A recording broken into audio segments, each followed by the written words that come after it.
É uma grande alegria estar aqui com o Carlos Lima, educomunicador, criador do programa Imprensa Jovem, a gente que trata de educação para a mídia. Estamos nessa causa, né, Carlos? Obrigado por conversar com a gente aqui do Paz na Mídia. E conta um Uhum. pouco da história, da trajetória, como é que você foi parar nesse tema e nessa causa, como é que o Imprensa Jovem tomou esse formato? Bom, a história vem antes de começar o Imprensa Jovem, né? Eu sou professor de inglês e atuo como professor desde 97. E em 97, quando eu ingressei numa escola estadual aqui de São Paulo, a gente teve a ideia de criar uma rádio no pátio da escola, porque tínhamos um problema aqui de violência no próprio ambiente escolar. Na sexta-feira ninguém ia para a escola, as meninas muito cedo estavam ficando grávidas, né? Foi um trabalho no ensino médio, né? E isso fez com que a gente criasse a primeira rádio escola aqui de São Paulo.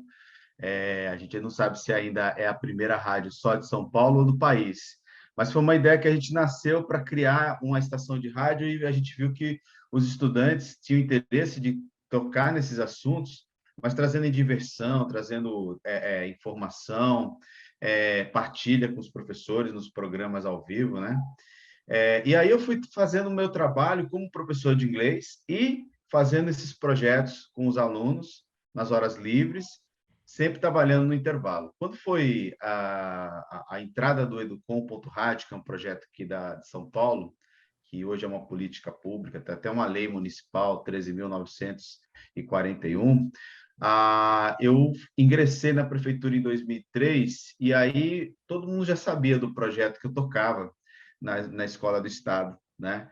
E aí eles me chamaram para trabalhar com o Educom, né? O Educom.rádio, que é um projeto que nasceu para trabalhar a questão da diminuição da violência nas escolas mais vulneráveis da cidade. E aí eu topei a empreitada, e aí, iniciando o meu trabalho como professor também de inglês, mas também trabalhando com rádio, porque eu também sou radialista, né? Eu comecei a fazer projetos com os alunos de rádio e aqueles projetos muito grandes, com 100 alunos, 120 alunos e tal. E a gente tinha sempre uma reunião de pauta, né, durante a semana.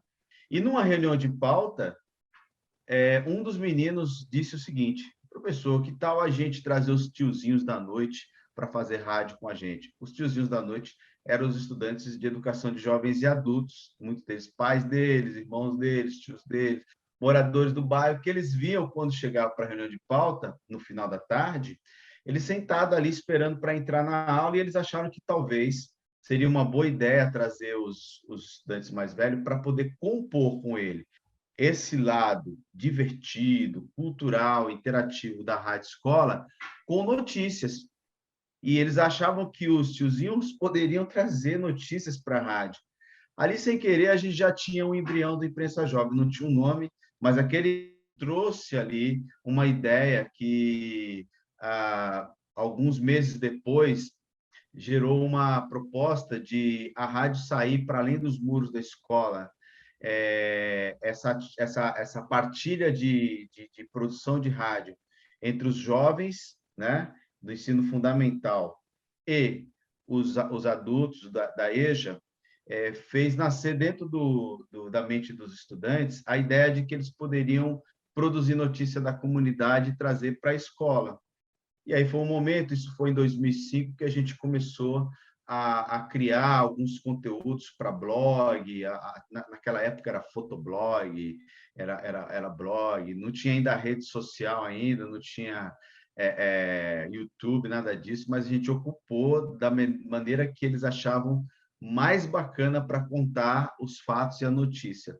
O nome Imprensa Jovem, ele nasce num evento em 2005, quando um menino entrevistando o Paulo Henrique Amorim, no evento que a gente fez uma cobertura compartilhada com 8 escolas, né, da cidade, do Ponto Rádio, aí um dos meninos entrevistou o Paulo Henrique Amorim, aí veio comigo, né, para o nosso espaço lá onde houve o evento, né, e me disse assim: professor, isso parece imprensa jovem. Aí eu falei, pô, isso é muito sonoro, cara. Então, cata aí. Então, toda a criação do Imprensa Jovem foi muito balizada pelos insights dos estudantes, né? Realmente são duas boas histórias que a gente pode contar da criação do Imprensa Jovem, que foi um projeto que nasceu muito do interesse deles, né? A gente aqui, no caso eu, só foi articulando isso pedagogicamente para ele fluir na escola. E aí, com a sua articulação, com a vontade dos estudantes e com as plataformas das redes sociais, né, facilitaram muito, certamente, né, a disseminação dos conteúdos, se tornou hoje uma política pública na cidade de São Paulo. E, Exatamente. e quantas escolas nós temos atividades desse tipo, Carlos? Então, o Imprensa Jovem, ele alcançou antes da pandemia 417 agências de notícias espalhado pelo ensino fundamental, né, que a nossa rede é uma rede municipal, então atende mais ensino fundamental, mas o Imprensa Jovem ele está em todas as modalidades de ensino. A gente tem ensino médio, tem educação de jovens e adultos, tem também educação infantil. E antes da pandemia, 2019, a gente tinha projetos até nas creches. A gente tinha um projeto chamado Imprensa Mirim, que as crianças produziam conteúdos com rádio, com vídeo, né, com jornal, com fotografia, né, para poder trabalhar essa intervenção dela nas suas comunidades, né, trabalhando a expressão criativa e comunicativa da criança para poder também trazer algumas pautas interessantes de interesse da criança. Isso também acabou sendo uma tônica dos projetos no ensino fundamental, onde o estudante, de fato, ele tem voz, a gente não precisa dar voz ao estudante, o estudante ele tem voz, a gente nem precisa pensar e dar espaço é uma obrigação, a gente precisa escutar as vozes do estudante, né? Ouvir o que eles têm para dizer e as mídias sociais, né? Que foi na verdade nossa grande plataforma, né? Para a gente poder, se a gente fosse falar de mar, nós era o barco e o mar era a rede social que nos levou para muito longe. Certamente a imprensa jovem, né? A agência de notícia imprensa jovem, ela se criou nas redes sociais. É o primeiro projeto que trabalha com esse espaço dentro da rede pública de ensino. Porque quando começou a imprensa jovem, já era o momento que estava chegando as mídias sociais e tudo mais, e os meninos aproveitaram isso para poder trazer para nós também esse alerta. Olha, se a gente quiser fazer com que a comunicação flua bem da parte nossa, então, vamos usar as redes sociais. Então, eles se especializaram em usar redes sociais, usa até hoje, e as 417 escolas que estavam lá, né, desenvolvendo na cidade de São Paulo, mais parecia uma grande rede conectada, né, porque a teia, né, de comunicação que a gente criou, com projetos de intervenção, com atividades, coberturas jornalísticas, fez com que o Imprensa Jovem ele pudesse estar, por exemplo, numa aldeia indígena, como a gente tem projeto na aldeia indígena, como também temos um projeto numa escola em São Miguel, que é tão longe, pareciam co-irmãs no processo. E isso fez com que a gente pudesse se conectar à ideia de política pública, né? O direito à comunicação, né? O direito universal à comunicação, que nos é muito caro, né? Para a gente poder empoderar os estudantes. O estudante precisa desse direito garantido na escola pública, né? Vamos dizer assim, para que essa escola faça sentido para ele. E ter esse direito, de fato, sendo desenvolvido desde as infâncias até as pessoas mais velhas e tal, é a gente tornar a escola um grande espaço de democracia, né? Uma democracia onde esse estudante possa expressar também a sua cultura, as suas ideias e o que eles acham sobre educação. Carlos, eu tenho um interesse muito especial em te ouvir sobre o tipo de pauta que sai espontaneamente da interação entre os jovens, né? A gente aqui no Paz na Mídia trata muito da defesa de uma mídia que ajude a sociedade, não prejudique, né? A gente é crítico excesso de negatividade na mídia, uma negatividade que não traga soluções, apenas aponte problemas, né? A gente é muito crítico da exposição de violência apenas por expor a violência e não para buscar uma solução, né? Então, conta um pouco de como surgem as pautas assim dentre os jovens e como é que elas são trabalhadas para que elas tenham um bom resultado para a comunidade. Bom, o Imprensa Jovem, ele se dá numa ideia de ser um grande espaço de escuta dos jovens, né? Dos estudantes. E acho que é importante a gente sempre pensar que esses estudantes sempre pensam nas questões que nós pensamos como adultos de forma diferente. Se a gente for falar de política entre nós, adultos, a gente tem um jeito de tratar a política, eles têm de outra.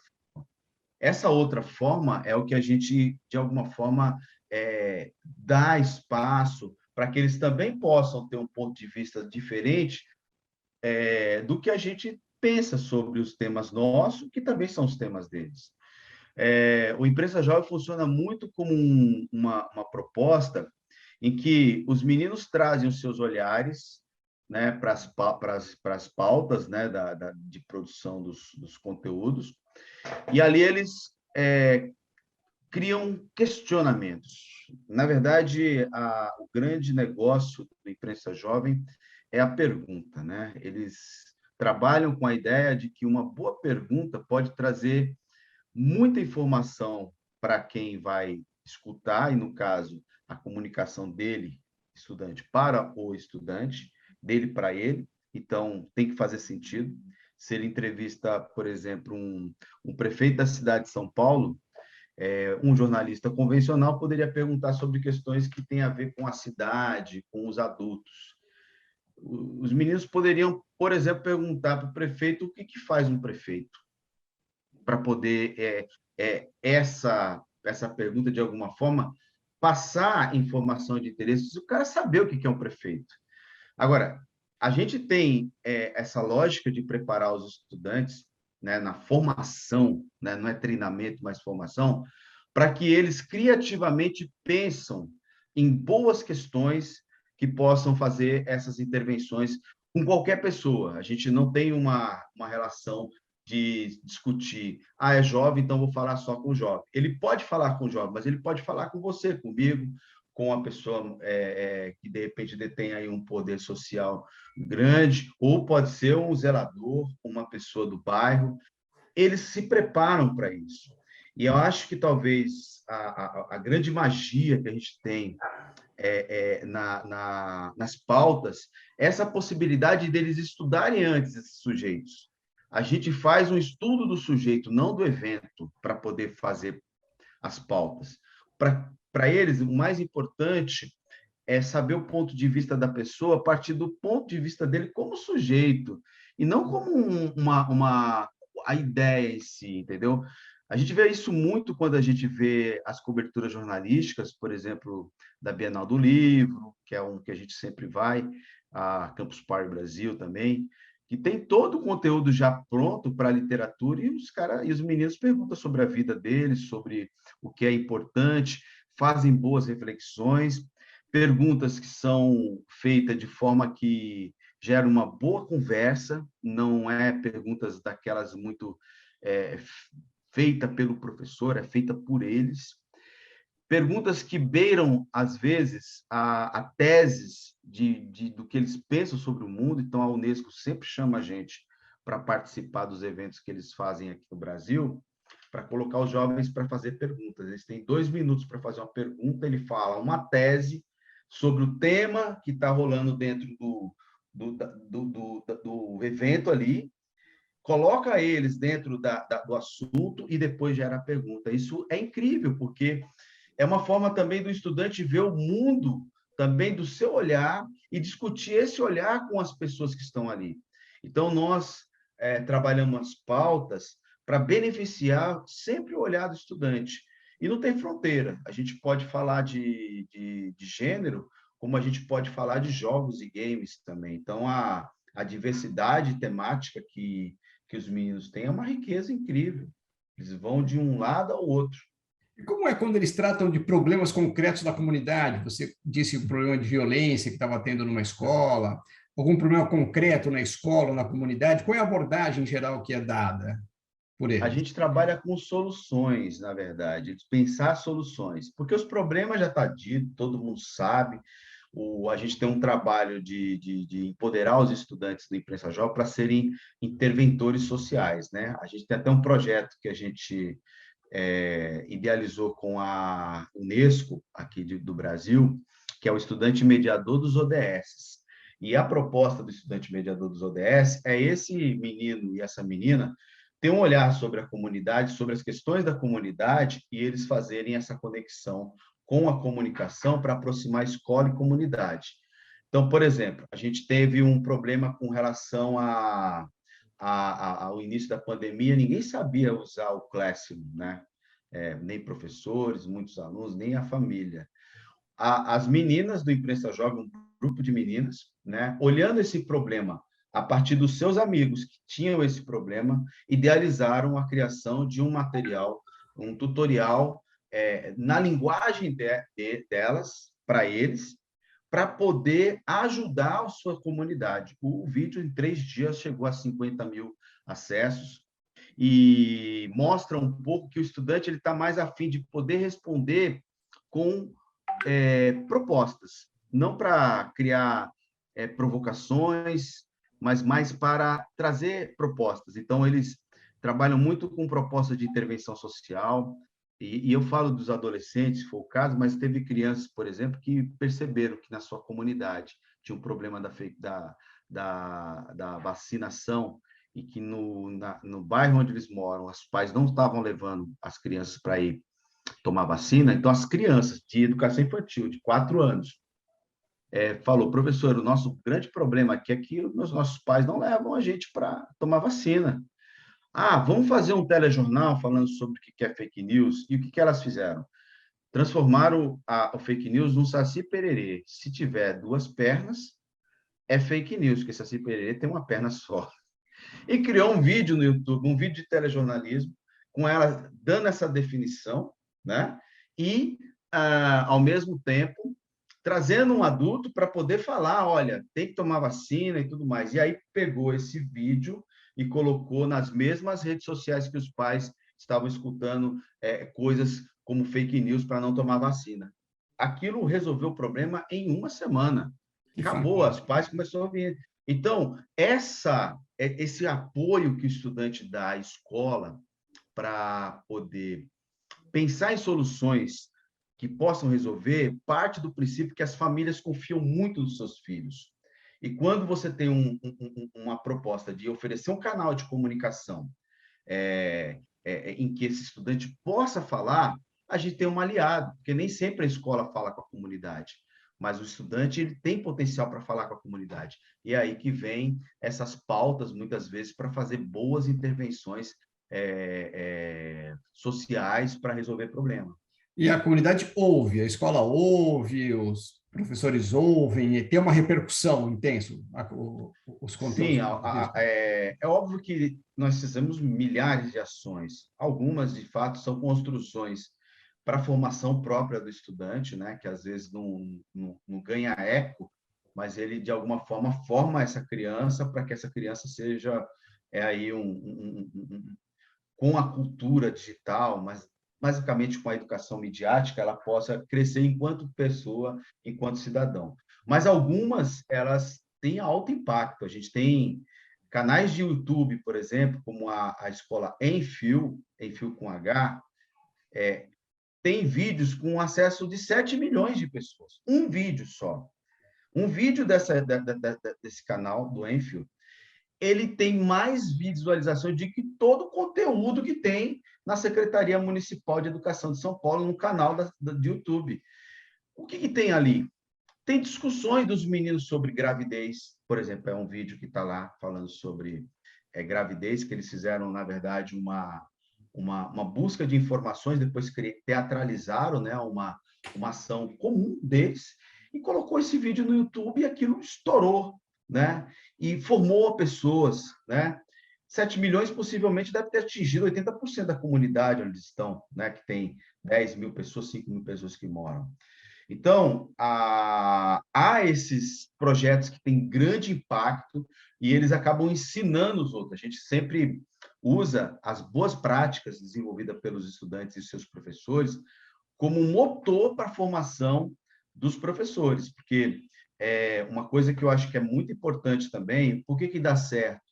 Porque a gente muda a cultura na escola, oferecendo a oportunidade do professor aprender, compreender, olhar diferente o seu estudante, abrir a mente para poder pensar com o estudante ideias para a comunicação da escola, com a comunidade, com o estudante, e isso quebra um preconceito de que o professor, que o estudante não pode falar, só o estudante, só o professor. Então, a formação é um recurso que a gente oferece aí para milhares de pessoas, assim, por volta de 4 mil vagas por ano, para mudar essa cultura da escola, de não deixar o estudante participar ou ter voz no espaço escolar, né? Muito legal. E isso realmente, do ponto de vista da educação para a mídia, é fundamental, porque é uma educação na prática, né? Muito mais efetivo do que ter uma palestra de como é que a mídia é feita, e que cuidados que as pessoas devem ter ao selecionar o que vê na mídia, ou como interpretar aquilo, né?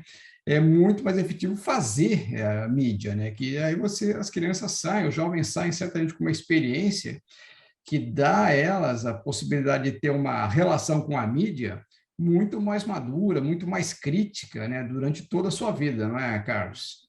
Sim, o Imprensa Jovem é pautado por duas missões: promover a formação do estudante para produzir mídia e para a leitura crítica da mídia.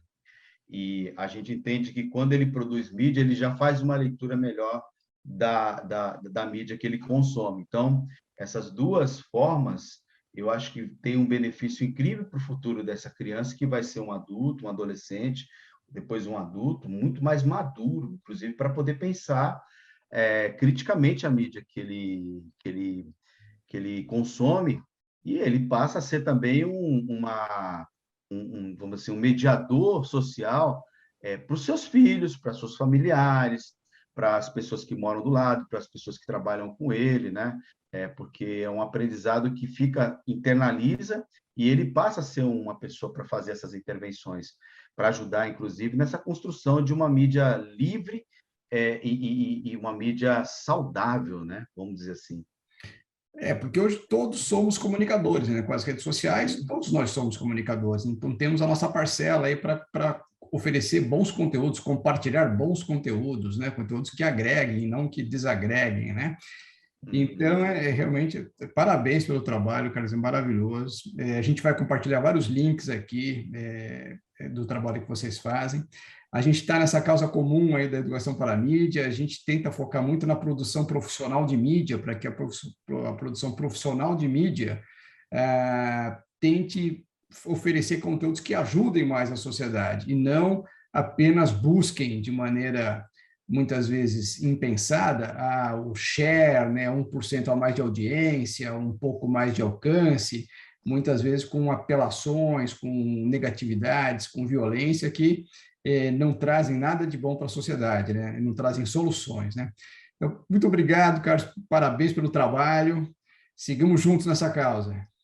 Opa, obrigado aí pela oportunidade de poder falar um pouco sobre a educomunicação, e como diz os meninos lá da educomunicação, lá na Escola de Comunicação e Artes da USP, educomunicação é amor e luta. Seguimos na luta aí.